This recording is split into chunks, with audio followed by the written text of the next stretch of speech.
He mentioned about RRBG. I mean, really, the first thing that came to my mind, being one of the prominent justices, really, in this country, in the history of this country, it immediately came to my mind.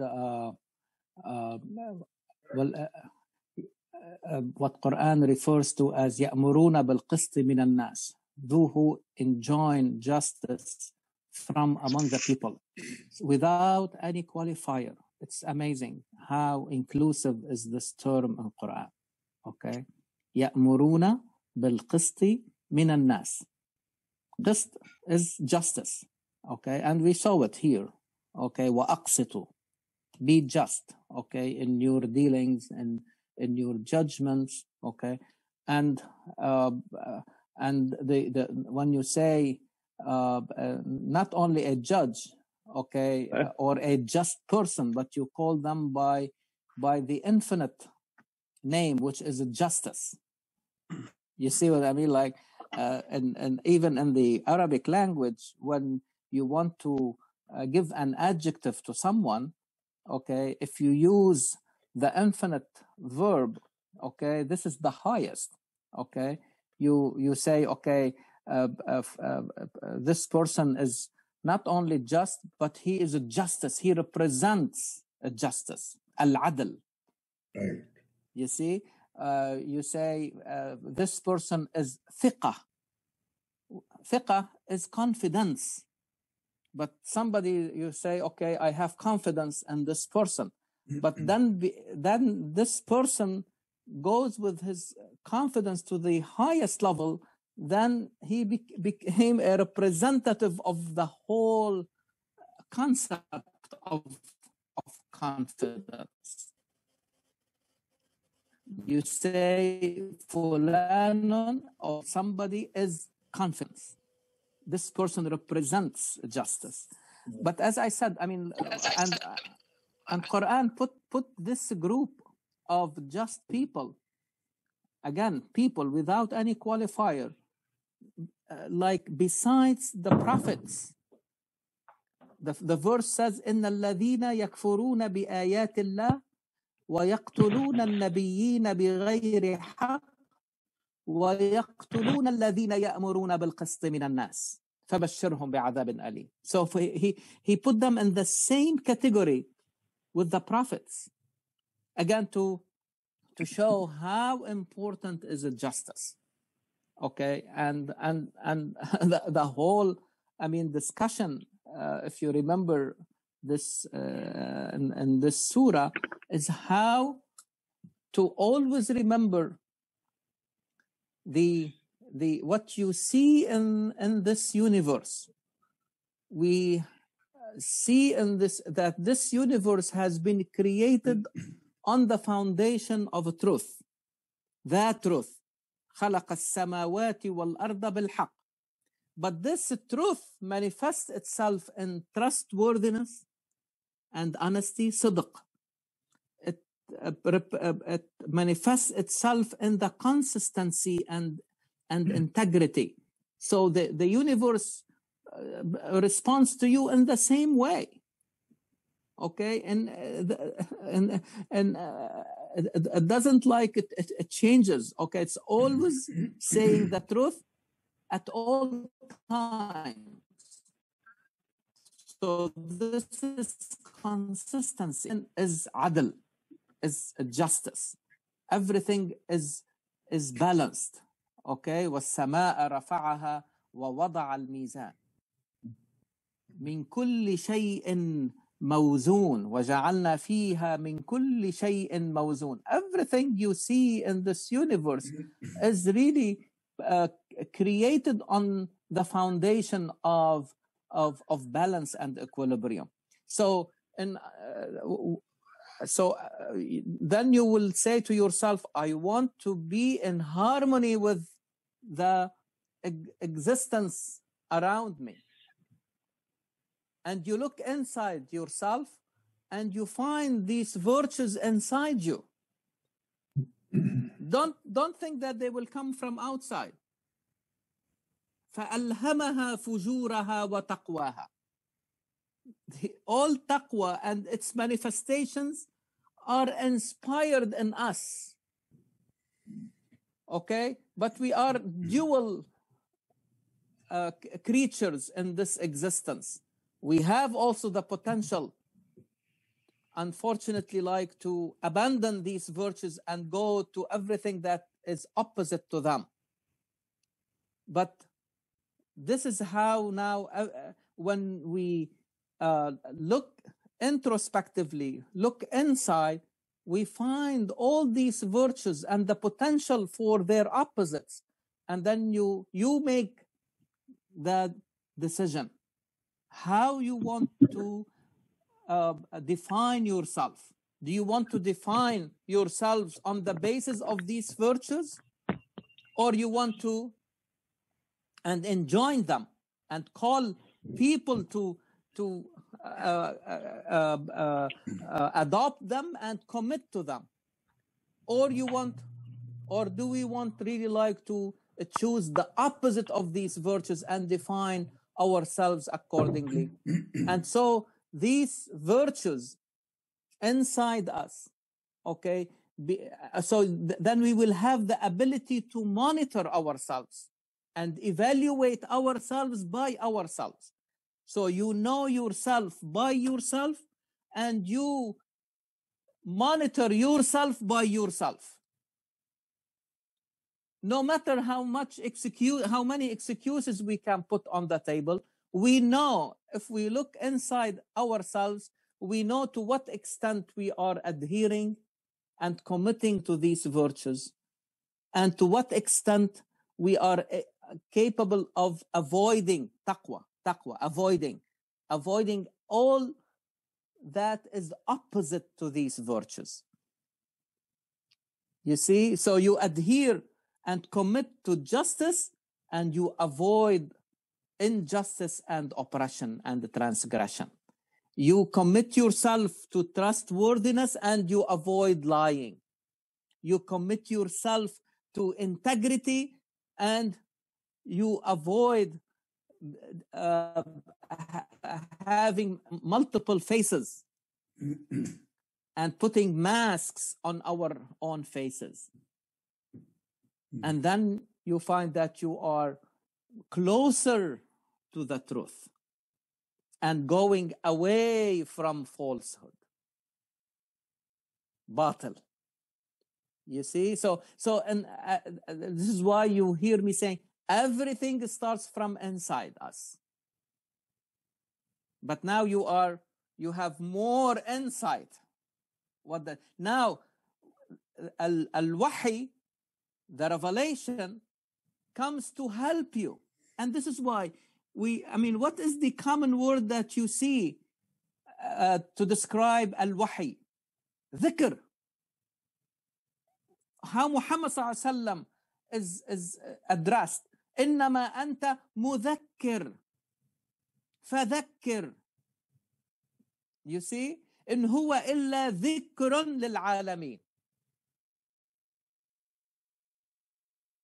You got it? So dhikr is to remember, to remind. So you remember something that you know before. Is that right? I'm not bringing you something new. You know it. Just look inside you and you see all these virtues. And you know by yourself that saying the truth is better than lying. You believe in it. You say to yourself that you know that saying the truth has better consequences than lying. The consequences of justice is by far better than the consequences of injustice. And so you do all these things out of belief in them. Last week, when we were talking about how the members of the society, the newly born society, this society that is based on a new set of values, new virtues, okay? When you, so the members of that newly born community or society is always reminded to be vigilant to the threats, the dangers that may endanger their solidarity, threaten the fabric of the community, the bonds that connect among the members of the society. And we said these bonds should be on the basis of brotherhood and sisterhood. Okay? And even if there are differences between you and other members, still you see in that member of the community another version of you. You have to look after his or her needs. Yes, it may sound idealistic, but again, we cannot live without these virtues. See what is happening today in the world. So when the members of the society rally behind reconciliation, they want to verify every type of news they reaching them, so that they will not cause any disturbance in the society, anything that may affect the solidarity and the unity of the community. And we said that they have to adopt the habit of verification. تبين فتبينوا أن تصيبوا قوما بجهالة, so that you will not cause any disturbance out of ignorance or make the other group upset, angry, and that will definitely, unfortunately, sometimes may lead to not only to simple disputes, but to even sometimes, fighting among these groups. So we should not really wait until these things happen. We have to avoid them and be preemptive about. And here comes the issue or the concept of taqwa, that you see it repeated in the surah several times. Okay, because this is the guarantee. Okay, again, what do you want? You want to make taqwa or to give taqwa the upper hand inside you, or you want to give fujur, which is the opposite of taqwa, lack of integrity. Okay, because fujur in Arabic, we say like something exploding, infijar, fujur. You see? So fujur is really like what happens when something explodes. Things go in so many different, directions. Okay? And so it's chaos. And the same thing, what do you want to give? Taqwa the upper hand, or you want to give explosion and chaos and going in different directions the upper hand? And the verse, yes, can please. I ask you one question? Please. This please. taqwa, and I think I've asked before, taqwa, khashya, khawf, at some time, are they synonymous? Do they kind of mean one and the same thing? You see different, if you like, manifestations, if you like, okay, and they come really together, okay. So this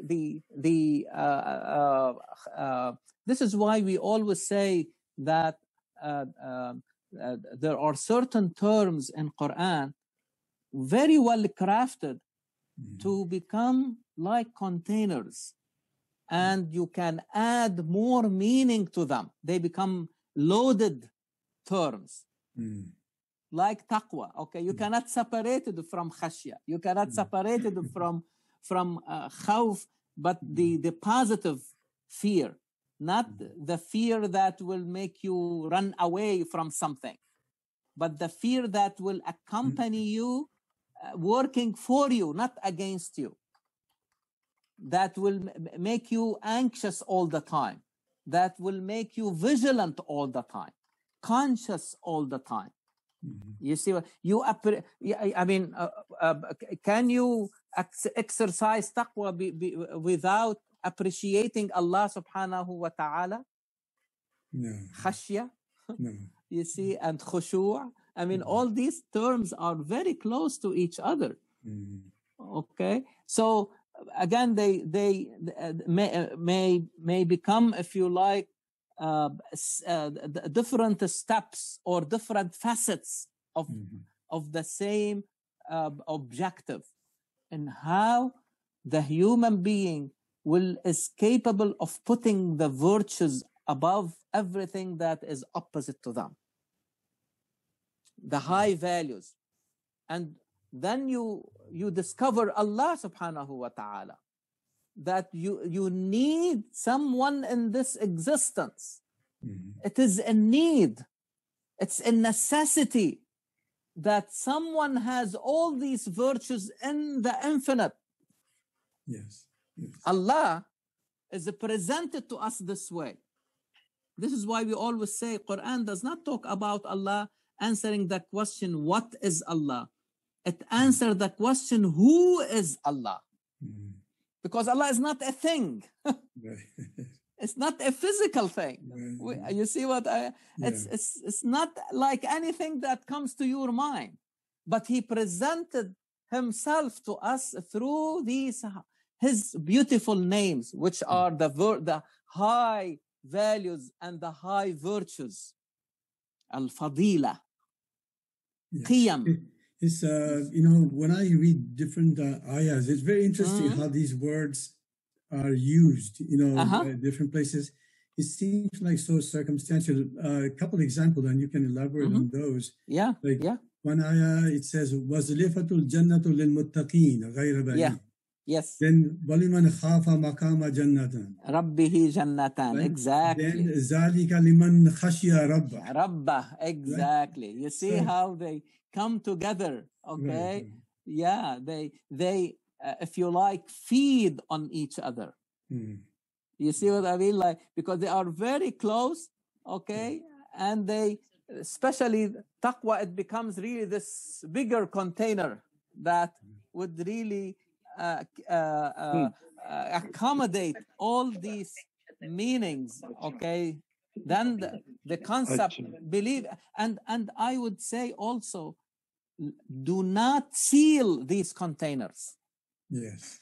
You see, leave them open, like the book, like Quran itself is an open all the time, as containers to receive more and more meanings. And yes, we sometimes try like to, and you have noticed this over the years, that I don't want these terms to remain fluffy, but how they can brought to the application level. You see, and the original meaning or the original root of these words help you to where you want to start, and you start from ittaqa, like how to avoid.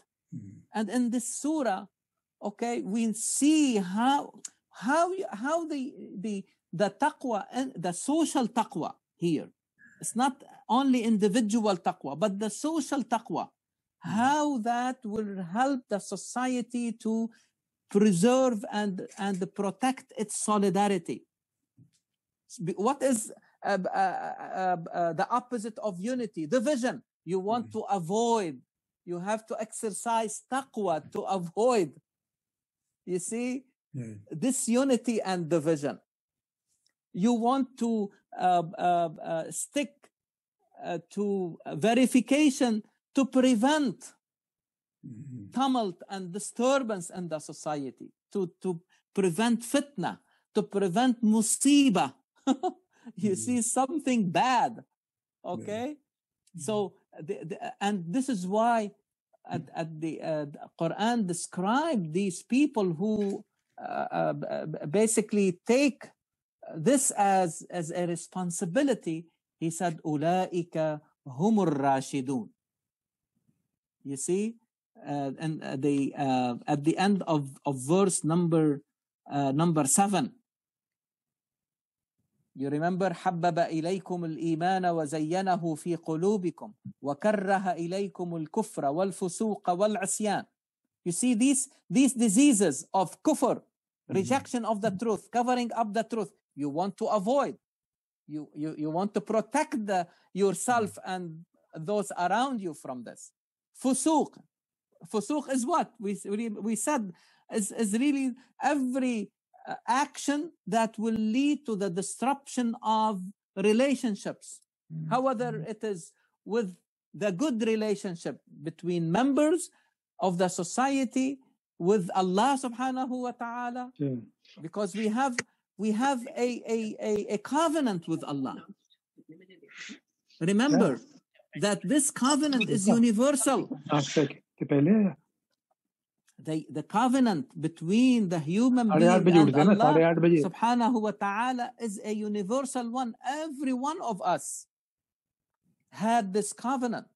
How to preserve it and not to sever it. To keep that promise. That promise that you will take Allah as your only qibla, your only goal in this life.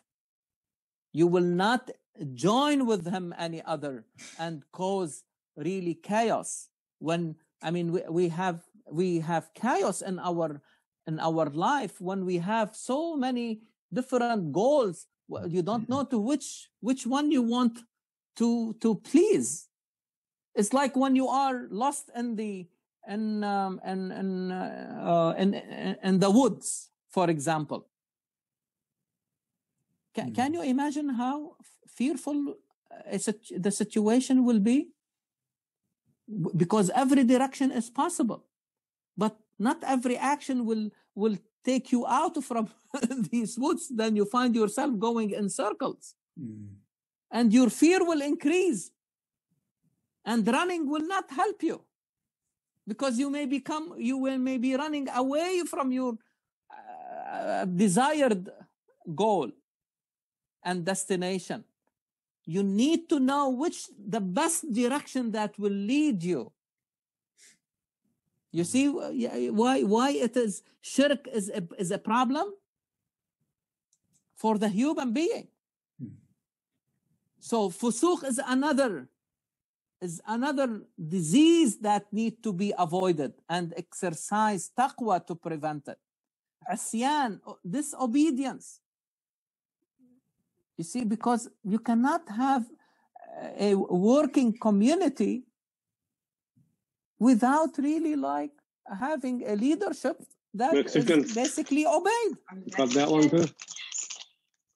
Provided that they are not asking you to do something against the teachings of Allah subhanahu wa ta'ala. And then Allah subhanahu wa ta'ala said, Ulaika humur rashidun. Rashidun, those who practice rushd. And again, rushd is another loaded term in Quran. But to simplify it, is in Arabic we say isabatul haq. When truth is your target and you are on target. You remember in Surah Al-Jinn, Quran says, okay, فَمَنْ أَسْلَمَ فَأُولَٰئِكَ تَحَرَّوْا رَشَدًا. They are seeking all the time the truth. So to make sure that they are on target with the truth. Very beautiful term. تَحَرَّوْا رَشَدًا. In Surah Al-Kahf, that also we read every Friday. Right. لِأَقْرَبَ مِنْ هَذَا رَشَدًا. It's very beautiful. Aqrab is to get closer, to approach. Because you will not own the truth, but you're getting closer and closer to it. You are seeking it. And even in science, wallahi, the most common word that we use in medicine is the word approach. How do you approach this problem? How do you approach this disease? How do you approach this abnormal laboratory test? How do you approach this symptom? How do you approach? Because you will never appropriate the whole truth. And you always keep room for more truth to come. And this is really who is the real scientist? Who masters? Not the one who knows everything. There is no one who knows everything. In fact, the master in science is the one who always keep room for more truth to come. His or her ears, his or her eyes are always open. Their minds are always open. They believe that there is something more that they can add. But those who think that they have reached, these are the least in knowledge, to be honest with you. They close the door. This is why I said even these terms that we are talking about, keep them open. You may read another verse and it will add another meaning. You may have a new experience in your life, and that may lead you to another, or the experiences of others. And this is why I always urge you, okay, all of you, please share with us your own experiences, because this is this is one of the best ways to broaden our horizon and give more dimensions to these very interesting terms. And now we will come to more into that as we discuss the other side, or the symmetrical. Last week we discussed verses 6 to 9. By the way, before you go to other surah, can I interrupt you for 1 second? Yeah, please. Okay. This ayah 7, yes, and it's been repeated so many other places. The terms fusuq and kufr. Yes. It seems like they have overlapping common characteristics, right? Yeah. And again, one is bad enough, It's not that one is better than the other, right? I mean, if Fasik cannot be, it's not like he's a better guy than the kafir. So sometimes I wonder, isn't just one term sufficiently bad enough? No. Let me. There are always some. Let me give you an example. Okay. Kufr, covering the truth. Right. Knowingly, you know, and you are covering up. Yeah. Okay. Fusuq, as Quran describe it, is like severance of these relations. And here, Quran said, bijahala, out of ignorance, they are doing it. So sometimes you unknowingly fall into that. You see what I mean? But I go to the classical example, like the shaitan. Allah himself said, inna shaitana minal kafirin, right?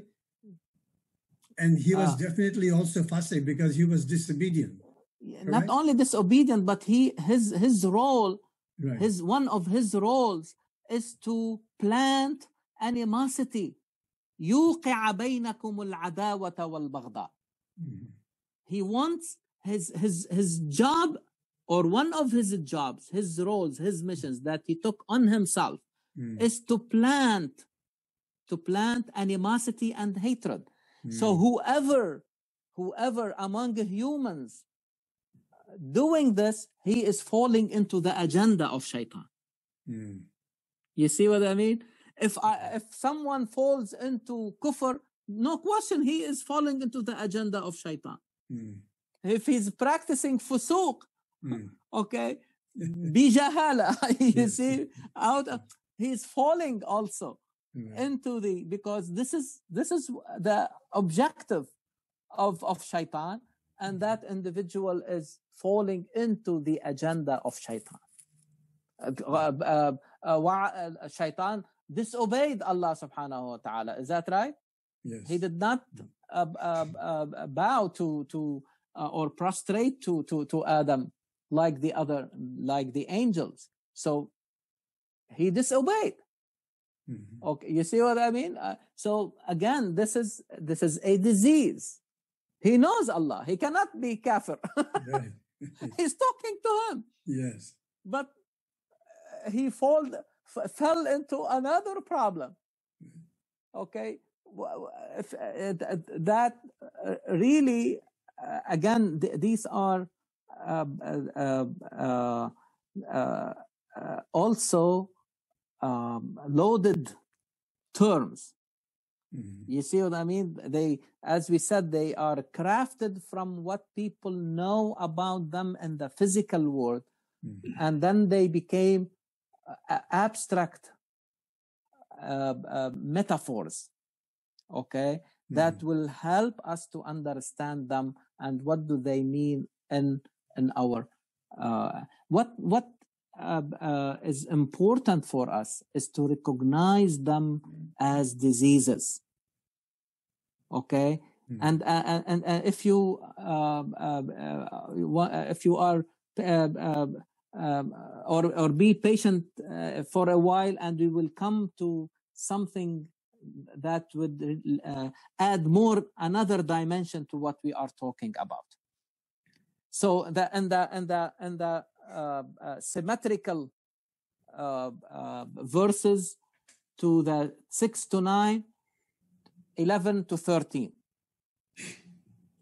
So before that, verse number 8, أولئك هم الراشدون فضلا من الله ونعمة والله عليم حكيم.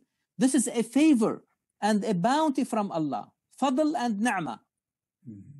These are to be able to reach the truth, or to approach and get closer to the truth. Okay, this should be, Allah subhanahu wa ta'ala will facilitate this to us. But I want you to look at how Allah subhanahu wa ta'ala described himself. Alim and Hakim. Knowledge and wisdom. These the two beautiful names of Allah. And as if Allah subhanahu wa ta'ala is telling us, you also need to be not only knowledgeable, but put your knowledge into practice, which is wisdom. And putting it in the right direction. Give your knowledge the right direction. Because ilm alone may lead us to dangers. Is that right? If it is abused or misused, it may lead to destruction. It may lead to disturbance in the society. So the knowledge has no meaning if it is not practiced, and should be practiced and given the right direction. And this is really wisdom. Even you remember when we said that, I mean, even today in education, they talk about the 3 steps: information, how to transform information into knowledge, okay? Not to keep them pieces here and there. No, you need to put them together in order to be meaningful. So then they become knowledge. And that knowledge, the 3rd step, is really wisdom. Honestly, this is what they call it. They call it wisdom, which is a practice. How to implement that knowledge, how to transform that knowledge into application. And how many times you see يعلمكم الكتابة والحكمة. Not only knowledge, relaying that knowledge. The prophets are not only transmitting the knowledge, but also they help their followers how to apply. They become the role model, the example for them. Like the Prophet, وَاعْلَمُوا أَنَّ فِيكُمْ رَسُولَ اللَّهِ. I'm asking you, to verify, and the Prophet is the model for you. He will not take everything you tell him, okay, based on your desires. No, no, no. He will follow the truth, and he will verify the information and act accordingly. لو يطيعكم في كثير من الأمر لعنتم. If the Prophet is going where to follow your own desires, okay, that would lead to harm and difficulty in the whole society. Again, you need to practice taqwa, okay, in order to avoid all these really diseases. Now let us look at the symmetrical verses 11 to 13, because here you will see how the society has to be also vigilant about little things, or things may look little, but if they accumulate, they may lead to the disputes that we were talking about earlier among the groups, that may sometimes lead to significant conflicts and fighting, and people destroying each other, civil wars, the worst that we can see.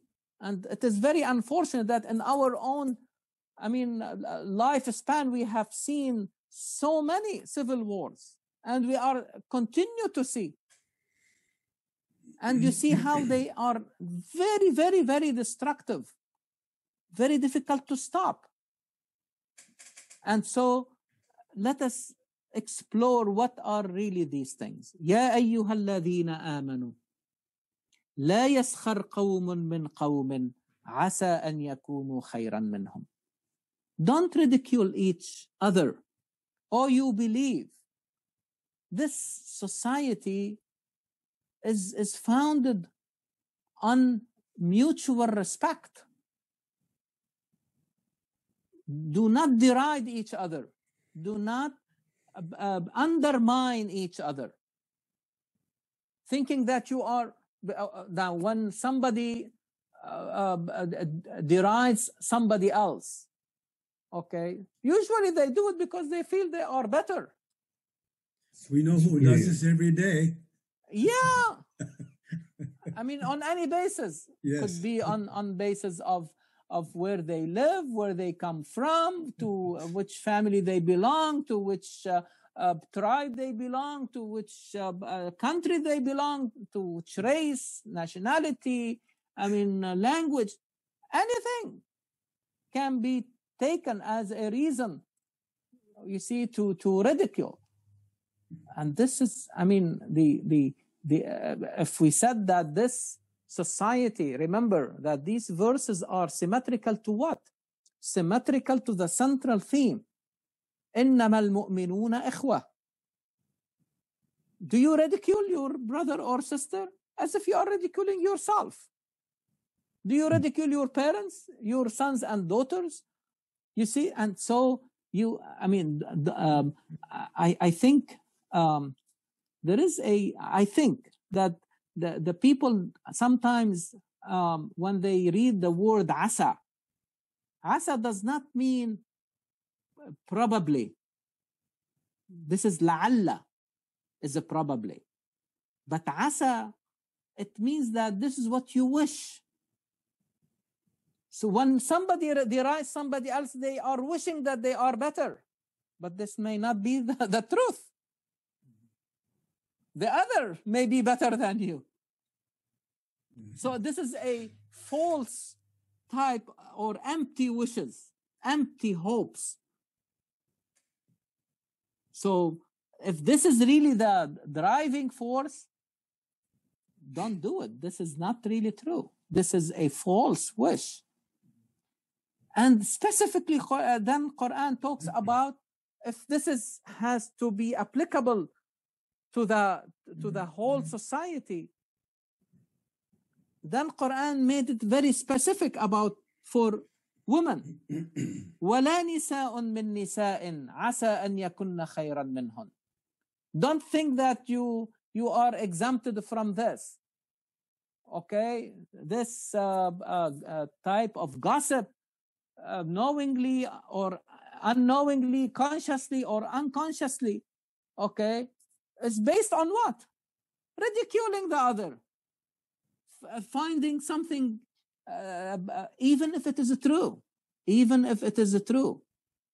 This is not your job, okay, to ridicule. If there is a room for something, there is room for advice, mutual advice.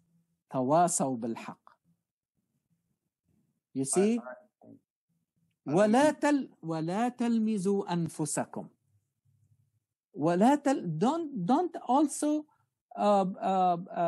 be sarcastic about each other. Don't insult each other by calling by certain epithets or something. Okay, this person, he belongs to this group. Oh, I mean, this is, I mean, or reminding people of something they did wrong before. Okay, and now you are, and remember that all these things are done in the open. You see that what we are covering in this verse are things that can be done openly in front of everybody. You are ridiculing some, one group is ridiculing another one, or one person ridiculing somebody else in front of others, or calling or insulting each other in the public. Okay. وَلَا تَنَابَزُوا بِالْأَلْقَابِ. Don't call each other names, something that they don't like. Okay? And again, they may sound little, but if they accumulate and the community loses mutual respect, loses confidence, then they lose trust. And that society becomes really very weak. Its bonds are really very weak. They can be taken very easily, especially when they are facing like an outside threat or danger. They cannot stand up. They cannot protect each other because they don't love each other enough. They don't see themselves as really like brothers and sisters, as co-citizens. Dr. Khayr, yes, please. I have a comment. Is this as bad as backbiting, which is highly discouraged in our religion? Next verse will cover that. Okay. But backbiting is done not in front of the person. All right. These things, you see, the common denominator about deriding, insulting, calling each other names are done in the public, in front of the person, humiliating the other by any of these really actions. The next verse covers the three other things that can be done behind the scene of the person, in the absence of the person, which makes it even more dangerous and more conducive to the disruption of the fabric of the society. And we will get to that, especially about backbiting. Okay. بئس, I want you to underscore this. بئس الاسم الفسوق بعد الإيمان. You know, al-ism, noun. Okay? Now, I mean, you know, we are familiar with the proper names. Walid, Shakil, Muzaffar, Noor. I mean, these are proper names. Okay? But also there are names that are not proper. Like, for example, the verb to believe, or amana, or yu'minu, the name is iman. Is that right? Iman becomes not the verb, but the noun. fasaqa is the verb. Fusuq is the name. Now, what is the significance of the name? What is the significance, okay, when we talk about, for example, the beautiful names of Allah? Asma'ullahi al-husna. Each name is not just a word, but it is really a concept behind that name. Give you a simple example. When I say table, okay, regardless of what language I use, whether I say table or tawila or table or casa, all of them means one thing. Is that right? But these are different names, okay, in different languages. But the moment, if you see something like a board with like 4 legs, okay, you say this is a table. There are infinite shapes of these tables, is that right? But the moment I tell you the word, or I say to you the word table, I don't have to show you a picture to know what I am talking about. Now it has become a concept in your mind. Is that right? Every time you hear the word table, you don't need to see a picture of it. Because you understand what does it really mean. So it is not just a word, but there is a concept behind it. And when Allah subhanahu wa ta'ala said, عَلَّمَ آدَمَ الْأَسْمَاءَ كُلَّهَا, the ability to name things. You see, no question that the highest is really how to address Allah subhanahu wa ta'ala. You address him through his names. You see, Ya Sami', Ya Basir, Ya Quddus, Ya Salam, Ya Ghafur, Ya Rahim. You are addressing him by his names. But each name, there is a concept behind it. Behind the all forgiving, there is the concept of forgiveness. So here Allah subhanahu wa ta'ala is challenging us. You have before you 2 names. One is Al-Fusuq and one is Al-Iman. Which one you want to choose? Which concept you want to commit yourself to? Which name you want to commit yourself to? If you follow, if you do these actions, that the verse is really like warning us about them. Okay? Do not deride, do not insult, do not call each other names. Okay? I have a very good example. Prophet Muhammad, peace be upon him, was known as Al-Amin. Yes, that's the same thing. But there is a whole concept behind Al-Amin. Right. You see, like this credibility, this honesty, all this. And again, these names may become big containers, as we said earlier, and they can receive more, and you can add more and more meanings to them. And this is really a very interesting Quranic approach, because Quran will come to issues, to things, start from what the society being addressed, what they have, where they have reached, and then take that to higher levels and make out of what they are doing a concept, a container that will, and Quran will add more and more into, and then they become very loaded, very pregnant, if you like, terms. Like, again, if the society, the members of the society are practicing deriding and ridiculing each other, calling each other names, insulting each other, what will happen to the society? It will stay, coherent with solidarity, or it will start to divide. They will divide among each other. Definitely they will. That is fusuq. So Quran is saying, why are you replacing iman by fusuq? Ya ayyuha alladhina amanu. Allah subhanahu wa ta'ala is addressing the believers. Do not replace that iman. إنما المؤمنون إخوة.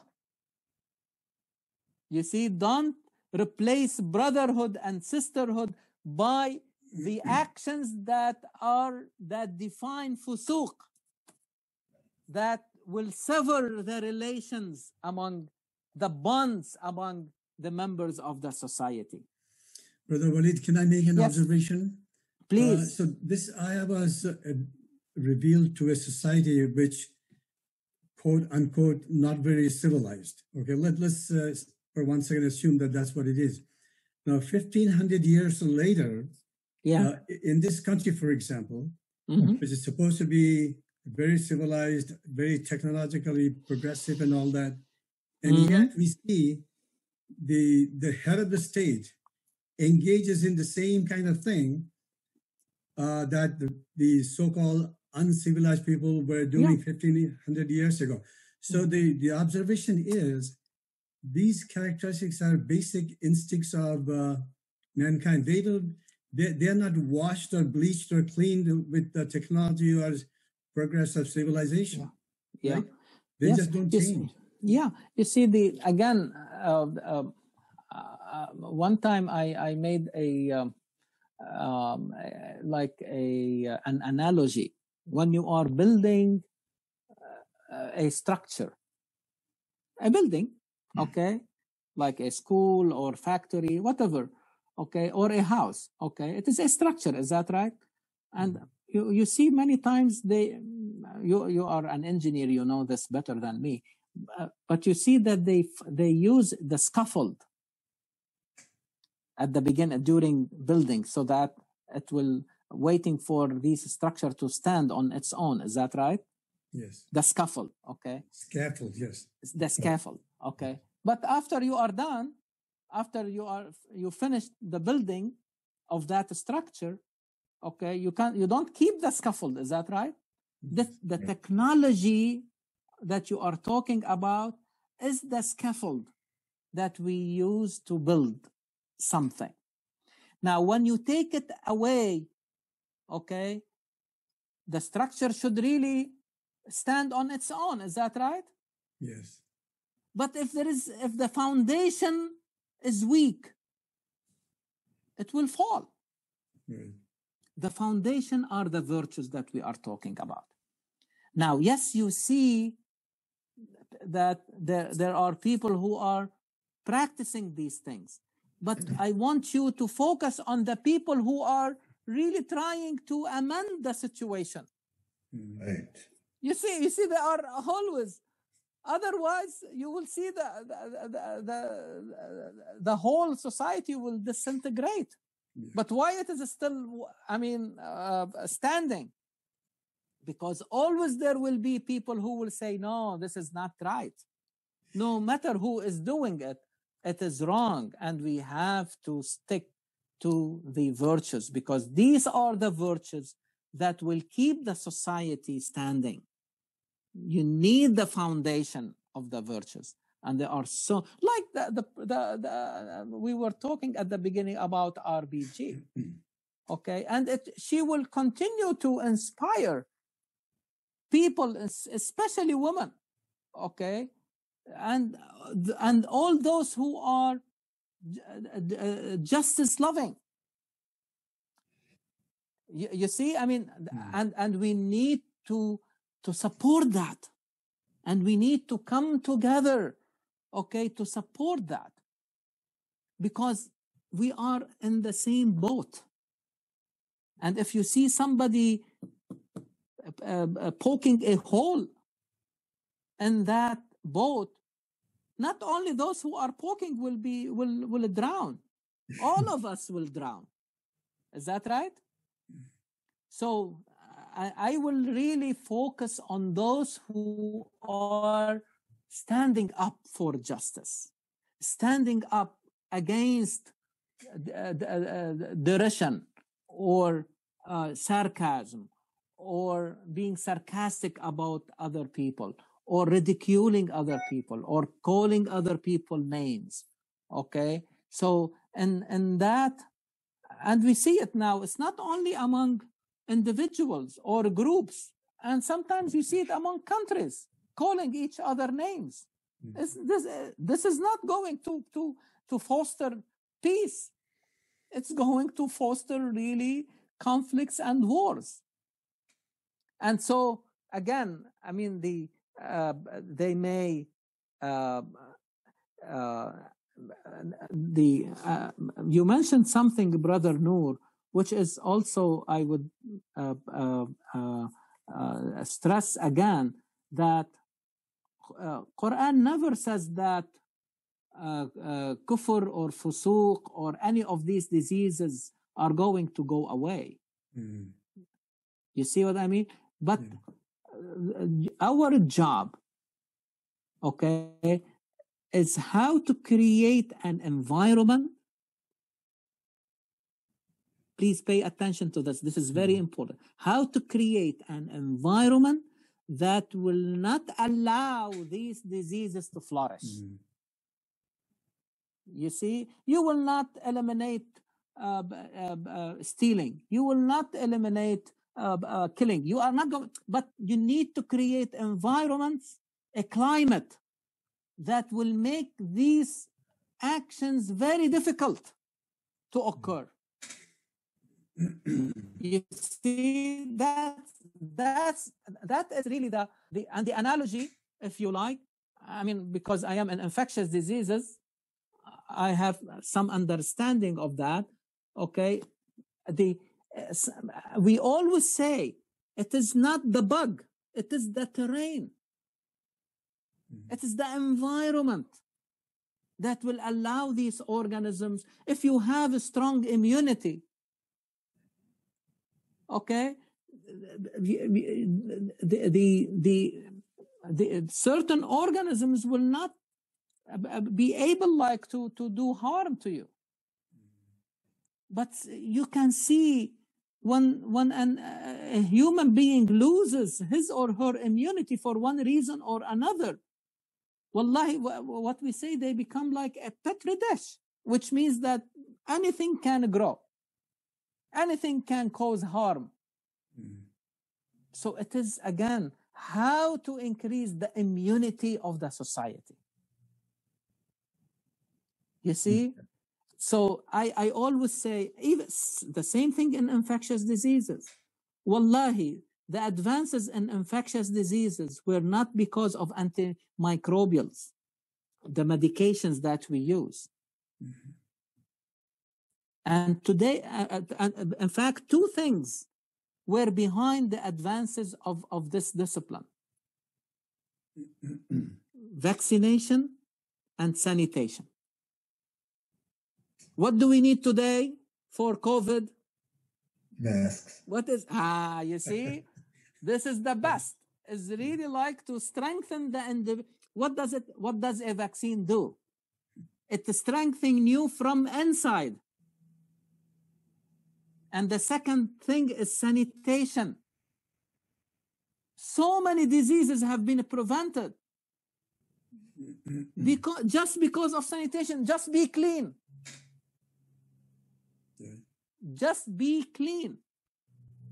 And I mean, while waiting for the vaccine, we are telling people, please keep clean. Use disinfectants, clean the surfaces, don't shake hands, use a mask. You see, all these things, keep distance from each other. This is to keep, again, environment. So the role of the revelation is not to create new virtues. The virtues are inside you and inside me. But create an environment for these virtues, like to have the upper hand over everything that is opposite to them. So that, you see, like if the society believes that,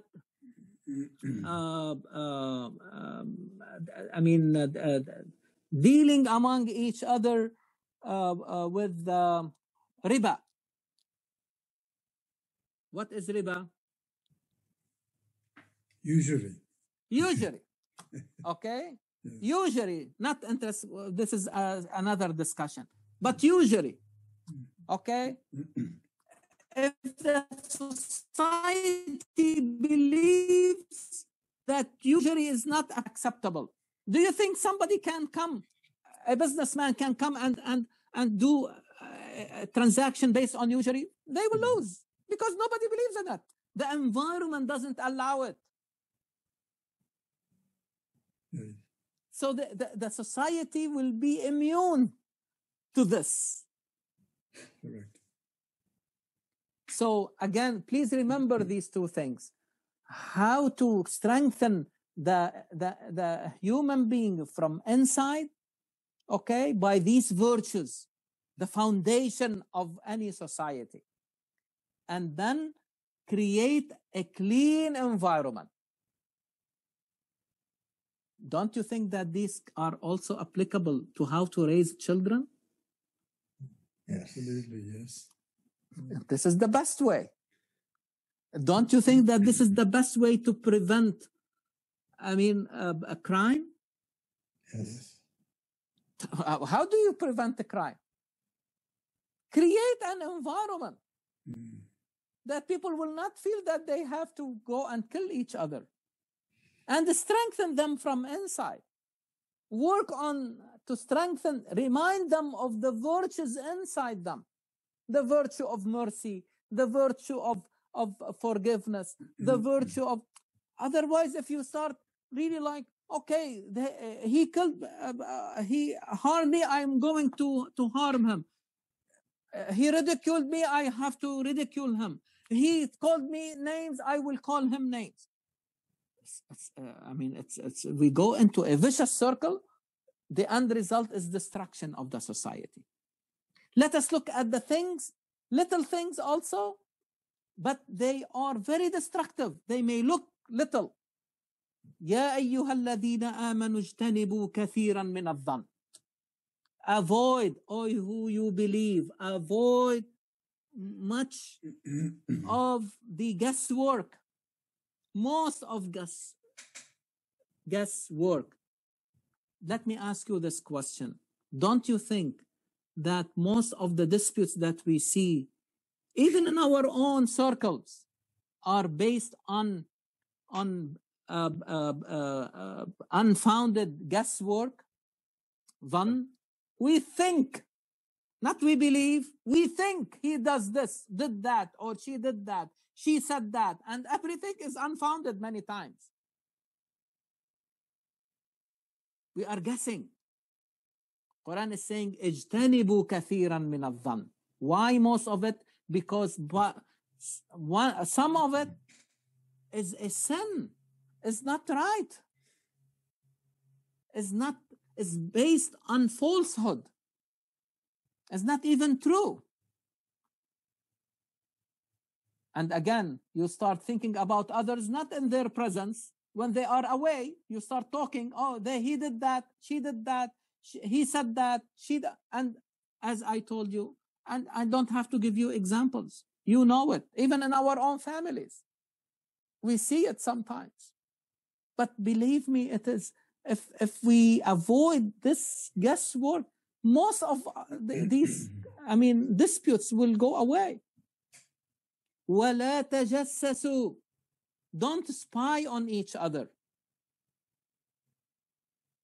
As you know, Quran, when was written at the beginning, there was no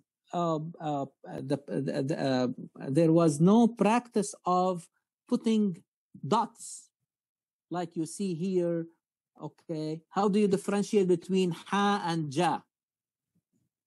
You see the dot underneath. Is that right? Yeah. Tajassasu. Now, if you remove that dot, how do you read it?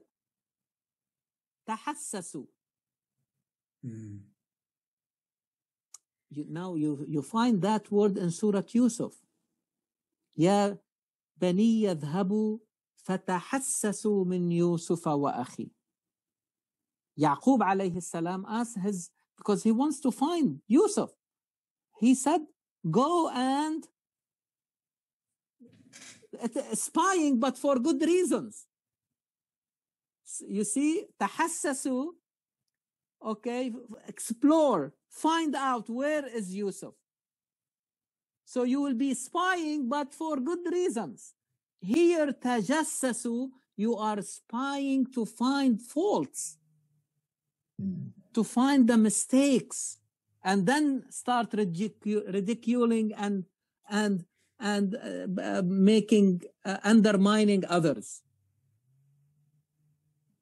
You see, now take it at the level of the government. Governments should not spy on their citizens. Is that right? And see how people will, the moment they see that somebody is spying on them, they stand up, because they feel they are unrespected. Their privacy is violated. But I am telling you how a society, listen carefully to me, how a society was able to read the verse in Surah Yusuf, tahassasu, and in this surah they read it tajassasu, at the time when these dots were not present. How come? So, my dear brothers and sisters, it is really the outlook, the vision that will allow you to differentiate between Ar-Rahim and Ar-Rajim. What is the difference between Ar-Rahim and Ar-Rajim? And the way you write it, it's one dot difference. The one without dot, you read it Ar-Rahim, and with the dot below Ha becomes Ja, you read Ar-Rajim. Allah is Rahim, Shaitan is Rajim.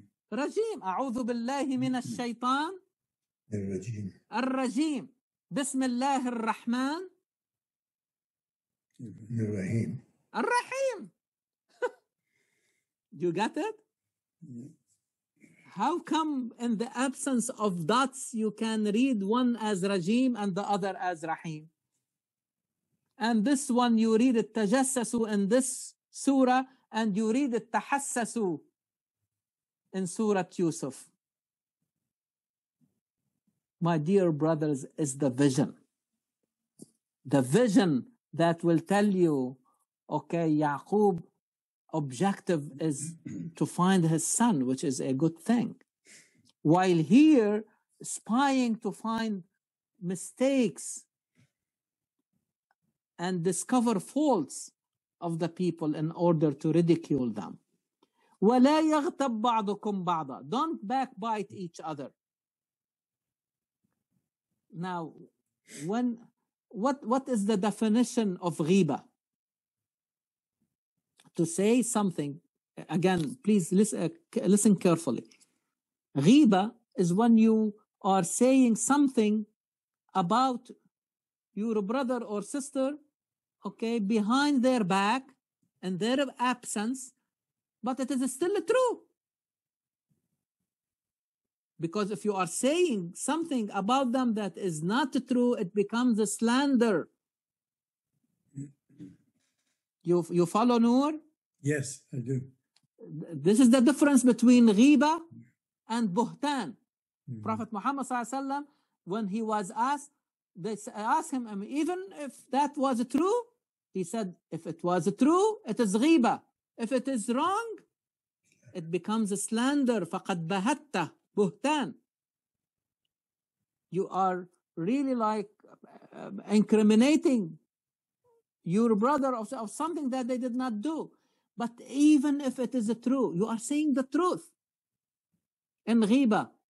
But why saying the truth is here haram? because it disrupts the fabric of the society. This leads us to a very important concept here, that knowing the truth is necessary but not sufficient. The truth should be also accompanied by عدل. تمت كلمة ربك صدقا وعدلا. When you are practicing backbiting, although you are saying the truth, but you are really disrupting the fabric of the society. So it is a truth where falsehood is the objective.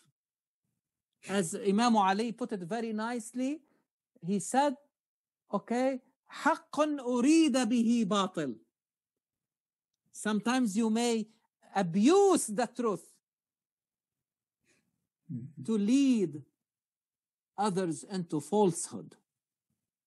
And the falsehood, yes, go ahead. You can say they're like a people's privacy? No, privacy is tajassus. Don't spy on the people. But if you notice something wrong, if from your brother or sister, talk about it privately, but openly with that person. Even if you talk about somebody as the true things you're telling other brothers, it's like you're violating the other person's privacy. Yes, because you are saying it in their absence. Yeah. You are right. And this is very good. This is, I mean, these things are, they share, I mean, common denominators, okay, that you are violating in all these practices, okay, the privacy. And this is how I take them all together. You see, guesswork, or basing things on guessing, or the tajassus, okay, spying on the, or backbiting. No question that you are violating the privacy of that individual. If you have something, say it in his or her face, okay, in the form of an advice. You know, they spread out all the news around there. Yeah, remember. And rumors. Exactly. And remember what we have said in the past, that every verse in Quran is a unit, is a cohesive, organistic unit. So when Quran says, أَيُحِبُّ أَحَدُكُمْ أَنْ يَأْكُلَ لَحْمَ أَخِيهِ مَيْتًا فَكَرِهْتُمُوهُ, is not only applicable to backbiting, but also applicable to guesswork and to spying. Any of these three, when we practice them, Quran is saying as if you are eating the flesh of your brother or sister. And you abhor that. You hate this. So don't do it. Don't do any of them, not only backbiting. Unfortunately, people sometimes apply this to backbiting. No. This comes in the same verse.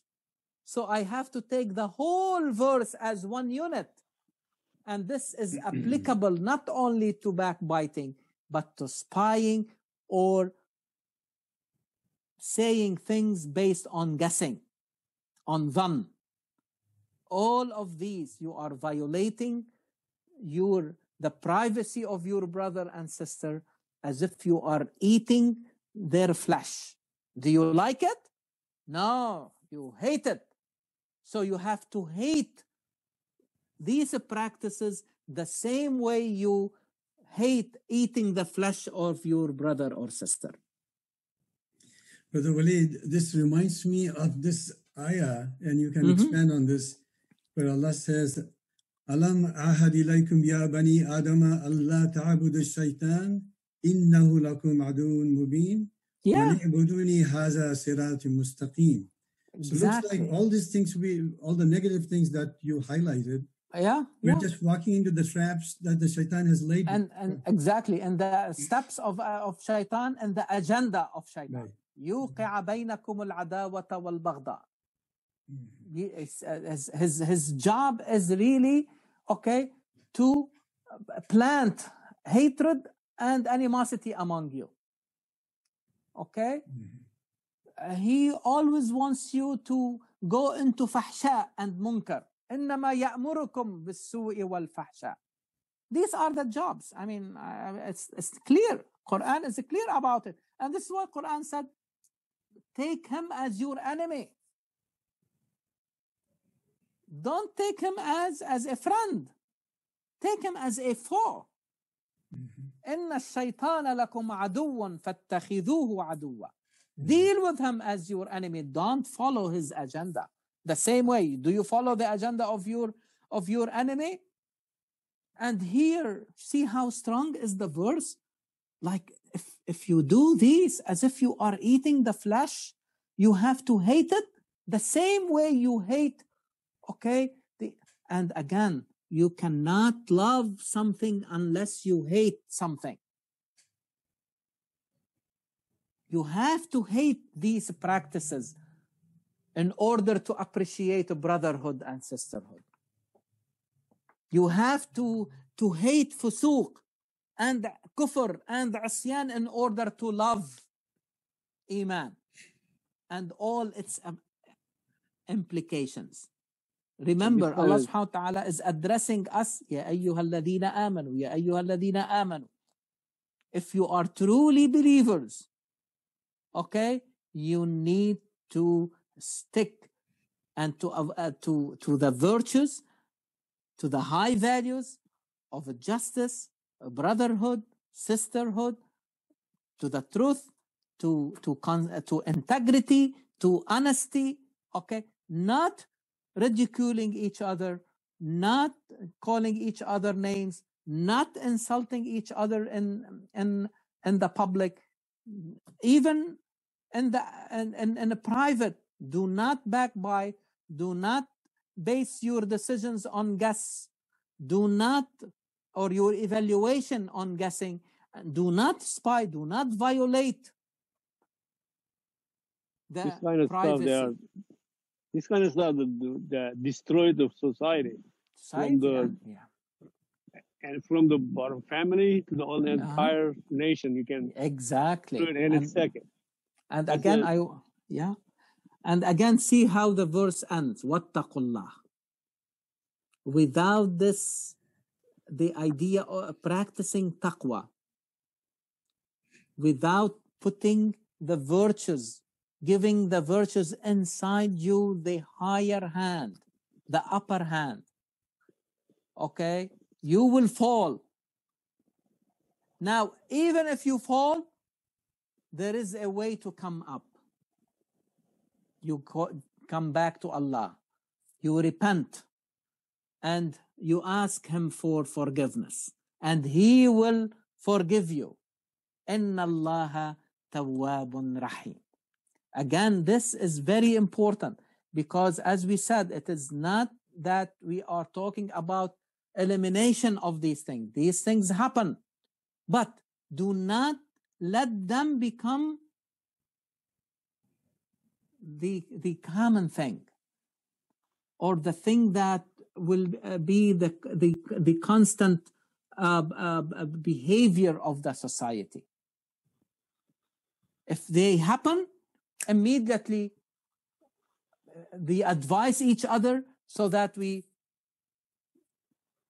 repent and transcend, because repentance is transcendence. You transcend these actions, go above and beyond them. And this is the true repentance. You replace them by actions that will sustain the sisterhood, the brotherhood of the society. إِنَّمَا الْمُؤْمِنُونَ إِخْوَةٌ. Again, you see how we always come back to the central theme. Now, if the society was able to protect itself, defend itself against these bad actions, if it's capable of sustaining its solidarity because of the so many things that common among each other, including what they have, what way of life, what set of values they really agreed upon and commit themselves to. Mu'minun. Now, if that society, I mean, is capable of sustaining itself, then it has the ability to go outside and expand these virtues universally. And now you see how Quran changed the address. Ya ayyuhan nas. Now you can go to the whole world, to all the people, reminding them that you have been created from a male and a female. You are versions of each other. Initially you were one self, نفس واحدة. يا أيها الناس إنا خلقناكم من نفس واحدة. So, and from this نفس واحدة came the male and the female. Dr. Khayr?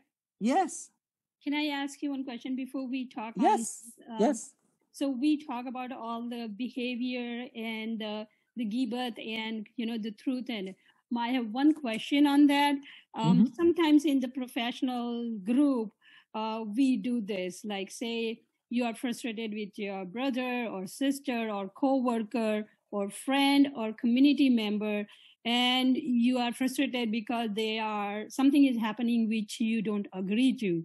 And this fact, you are talking to somebody, is like say, hey, I just went out on this, it's just I'm holding and I had to get it out of my chest. I don't have anything against this person or whatever, but I just didn't like this happen. So sometimes this is human behavior to get it out. They call it as, I'm just venting, I have nothing against. Is there any guidance? Is that okay? Or that is still not? You just, sabr is the way to go.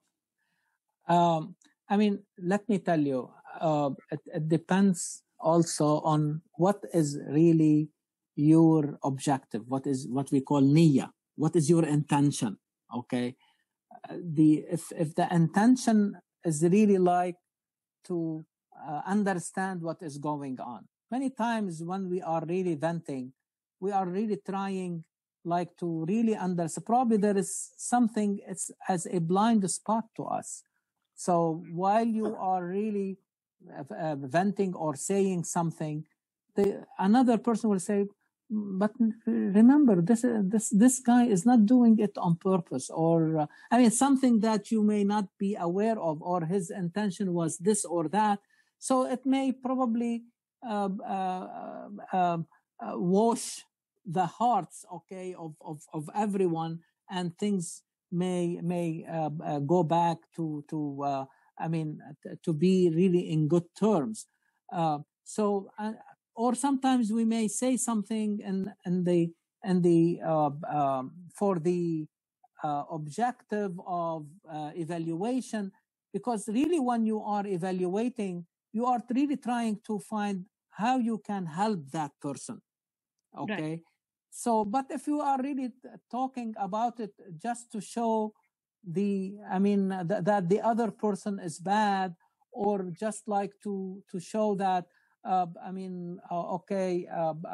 that makes you better or something like, I don't think this is really the objective. I will be afraid that we may be falling into this realm of ghiba. Right. I think that's why I agree with Dr. Walid. I think your concept it's not as simple as just talking about. Like, there is a concept behind this whole thing. Yes. So, like, if you're talking, your purpose of talking to somebody else is to get advice or help, right? That's different than trying to, undermine the other, undermine the person. I think that's so. It's not as simple that you can just say black and white. There is no such thing as one way or the other, right? In this concept, you have to look at everything in the context. Yes, and this is why the best way to monitor that is really look introspectively inside you. You can give people outside all the excuses, okay? But between you and yourself, you know what is the right thing to do. And your guide is your taqwa, is the virtues that are inside you. Muhammad ﷺ always said, at-taqwa ha huna, and he will really like point to his heart, which means that it is inside you. Alhamaha fujuraha wa taqwaha. Allah subhanahu wa ta'ala created us and he inspired into us all these virtues. Do you think, I mean, look at the children, because children are very innocent. They do things by default. They know, okay, they don't lie. I mean, they say things as they are. Later, when they become afraid of the people, of the society, of their parents, they may really lie because of dominance. You see, dominance will cause them really to lie. But if they are left to their nature, they will not lie. Nobody teaches. Nobody taught them. It's something like this. If somebody has a real problem, I think that you should straight go talk to them. Hey, what's going on? What's the problem? Yeah. You know what I'm saying? It doesn't anything go anywhere else. If you have a problem, if it's something violent, if there's a harassment, just go straight shot. Hey guys, whatever problem, you sit down, talk a couple of minutes. Even you keep going on. There's different situation. You can go upper level. Yeah. But if you one-time event, you just talk to them. Hey, do you mean that? What are you talking about? Yeah. You have a problem with us? Yeah. I think that was the easy way to fix it. Yeah. So again, as I said, the main objective is really to preserve the privacy of the individuals, the members of the society. The objective is to keep the fabric of the society strong. These actions and others like them, the problem with them is that they disrupt that fabric, and this is why they are not acceptable. But again, the way to and this is why Quran, I mean, the internal policing is the best way to do it. It's not going to happen from outside, because there's so many things happening in private and behind the backs of people. So this is why if you don't exercise taqwa, it's easy to do it. What prevents you is this internal policing. الوازع له من نفسه. This is why Socrates said, know thyself, and Imam Ali say, حاسب نفسك بنفسك. You monitor yourself by yourself. You monitor based on what? On the virtues inside you. How close or away, going away from them. This is the best monitor.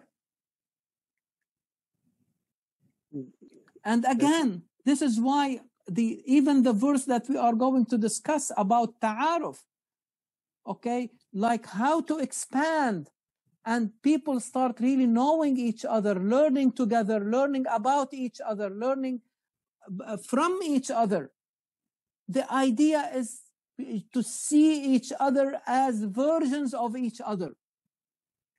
أخ لك نظير أخ لك في الدين أو نظير لك في الخلق. Somebody that looks like you in this creation. You see the other human being as if you are looking at yourself in the mirror. When you look at yourself in the mirror, you start really addressing your needs. And the same thing, you look at your fellow human being and you start recognizing their needs and you meet their needs. This is the whole idea. إِنَّ أَكْرَمَكُمْ عِنْدَ اللَّهِ أَتْقَاكُمْ. the most honored among you, the most respected among you in the eyes of Allah is the one who is more practicing of taqwa. That it means sticking to the virtues inside them, the high values that emanate from themselves. And if they believe in Allah, it will foster this because they believe in Allah who has all these virtues in the infinite. And their belief in Allah, they know that they get closer to Him the more they realize these beautiful names in their daily life. Inna Allaha alimun khabir. Allah subhanahu wa ta'ala knows. You don't have to say, I have taqwa. Allah knows. He has the knowledge and the expertise. Because sometimes I may have the knowledge, but I don't know how to experience that. Like when we studied medicine, oh my God, we learned so many concepts, so many things. But knowledge is something, and then to experience it is something else. Alim, Khabir. So remember that this surah was revealed in almost the last year of the Prophet's life, the last year in Medina. So he is trying to make the people, before he leaves this life, very vigilant. And we have seen when the society puts its guards down, see what happened. Who kept the society together during the rightful caliphs. But after that, things start really go down until people vigilant about this bring the people again around these virtues, the foundation of the society. Like today, we ask people to stick to the measures to protect themselves from COVID. If they put their guards down, boom, you see the numbers going up. Mm-hmm. The same thing here, okay? These are the practices that you need to avoid. If you start really going back to them, they will weaken the society. Don't put your guards down. You see, this is the taqwa, the social taqwa that needs to be all the time alive in the society. And this is why we said earlier, yes, there are people who are pushing the society to go, but there are also people who stand up for justice, who stand up for the truth, who stand up for the unity and the cohesion of the society. Otherwise, the things will go sour, and we know what are really So I think we have come now. You can see, and I will urge all of you to reread the surah, okay, and see, okay, how these. I hope that I was able to give you a different perspective of how to approach the surah. Okay, and you see how relevant still it is to our life today. And remember that what happened, what was a major event that happened towards the last year of the Prophet's life. He performed Hajj, pilgrimage, yeah. The only Hajj that he performed. And it was the farewell Hajj. Yes. And in Hajj, what is the main thing of Hajj? The main station of Hajj? Arafah. Al-Hajj Arafah. This is how Muhammad ﷺ defined Hajj. He said, if you want to summarize Hajj, all its events, you can summarize it at its top, because Arafah is an elevated place, as if it is the apogee, the apex of Al-Hajj. And Arafah and Ta'aruf, they have common root. Can you have an event better than Al-Hajj for people coming from different places of the world to get to know each other? Now you have to ask, ourselves, is Al-Hajj today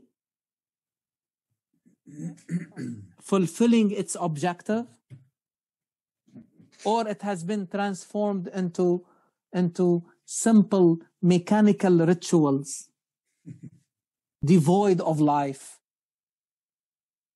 devoid of fulfilling its main objective of how you come back a different human being after you have seen the experiences of others, learned about others, learned with others, learned from others.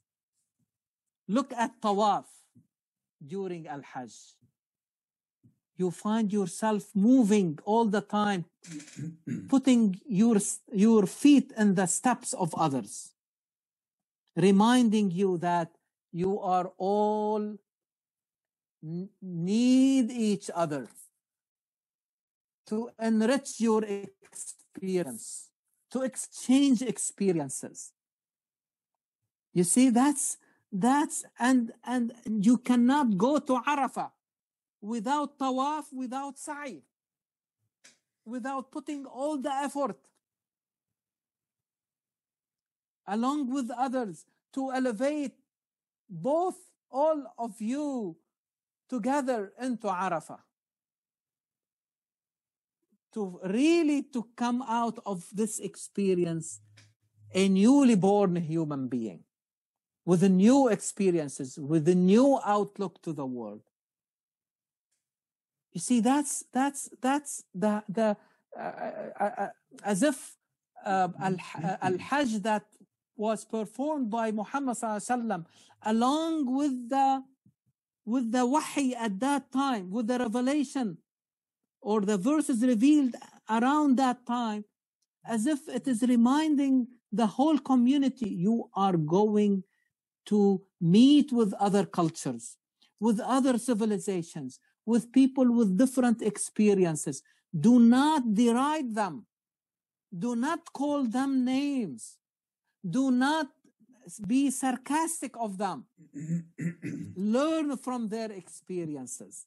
Bring them this new set of virtues by example. And I asked you this question before. We know that the first group almost reached China. On their way, you find so many languages spoken by the people. Till you reach there, what type of language they spoke? How people get to know about them? They don't have a common language at that time. I think the common language was really the virtues that they brought with them. If you exercise generosity with another human being, they will understand that language. Even if both of you speak verbally different languages. But the practice of generosity, everyone knows it. If you practice mercy and forgiveness with others, they will understand it. Even if you speak a different language from them, even if you have different traditions from them, even if you have different experiences from them. But these virtues, Quran called them ma'roof. Everybody knows them because they are inside us. When you practice them, you are reminding yourself and reminding others what they have inside them. And they are they are better and have better consequences than their opposite. Now, where do we go from here? I thought that I have been thinking for a long time about approaching the para 28. And all of this para has been revealed in Medina. Before, Surah Al-Hujurat. But these constructs talk about social, sometimes political issues, okay, that, or even financial issues that were really facing the society. And we need to understand them. But we need to understand how Muhammad sallallahu alayhi wasallam, through revelation, tackled these issues. And my hope is that we can, through Quran, you can see something different. I don't want to go outside Quran to understand these issues. Yes, our practices, our other sources of knowledge will help us to ask questions to Quran at a higher level of understanding, so that Quran will give us answers at a higher level of understanding. You got it? Because if you ask the same question in the same way every time you get the same answer, your knowledge will be limited. But when you start asking more advanced questions, and I ask you to bring all your experiences. My experience mostly is from medicine, but your experiences can be from business, from accounting, from economics, from engineering, from teaching, from nurse, and we have a lot of experiences. Let them help us to elevate our questions. And you will see how Quran will give us more. The same way when we elevated our questions in Surah Al-Hujurat, I believe myself, before anybody else, I have a better understanding and a deeper understanding of these issues and how to build a strong society, rather than leaving things fluffy and saying, oh, this surah is about akhlaq. Give me a break. We have to go deeper than that. These are more than just really like simple ethical conducts. These are really, what outlook you need to have, what type of society you want, what type of a human being you want. Okay, so inshallah next week we'll start tackling these constructs, and we'll start. And I used really their history of revelation rather than their order in Quran after the completion really of revelation. Okay, I think this approach will help us to see how the society proceeded historically. Okay, how they tackle one issue, these issues at really different times of its evolution. Okay? I got one quick observation, Dr. Khayr. Yes. Going back to the term tajassus, which means spy, in Urdu, the term for spy is jasus. Yes, and in Arabic, jasus is a spy. Jasus. But the difference between tahassasu and tajassasu. One is good and the other is bad. Right.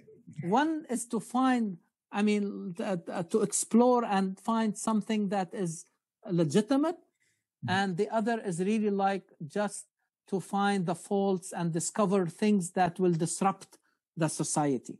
Right. Okay, but to bring somebody back to his family and to use, I mean, information that will lead you to that, that is okay. فit will be تحسسوا. That's positive.